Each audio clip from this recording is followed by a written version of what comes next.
बिहार विधानसभा चुनाव और बाकी राज्यों में हुए उपचुनाव में एनडीए और खासकर बीजेपी को मिली जीत का असर अगले साल 5 राज्यों में होने वाले विधानसभा चुनावों पर देखने को मिल सकता है और तमाम पार्टियों के लिए कड़ी परीक्षा ये साबित हो सकती है, जिसे पार पाने के जुगत में हर दल पूरी ताकत से जुटने की तैयारी में अभी से लग गया है।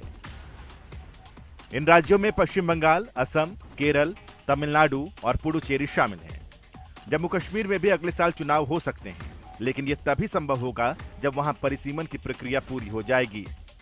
वहीं इन राज्यों में अगर बीजेपी का प्रदर्शन बेहतर रहा तो राज्यसभा का गणित भी उसके पक्ष में चला जाएगा, जहां फिलहाल विपक्ष मजबूत भूमिका में है, क्योंकि लोकसभा में बंपर बहुमत वाली केंद्र सरकार के सामने जब राज्यसभा से किसी विधेयक को पास कराने की बात आती है तो वो कई बार कमजोर पड़ती दिखाई देती है।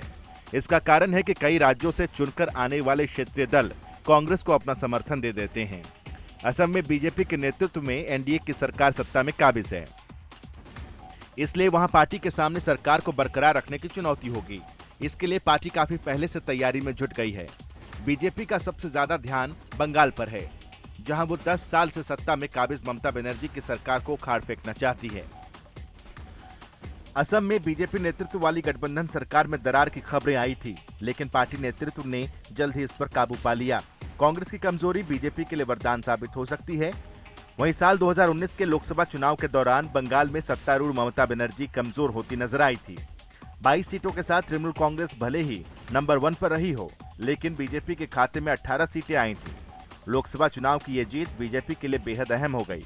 इसके बाद से पार्टी लगातार बंगाल में सक्रिय है और आगामी विधानसभा चुनाव में 200 से ज्यादा सीटों पर जीत दर्ज करने की रणनीति पर काम कर रही है।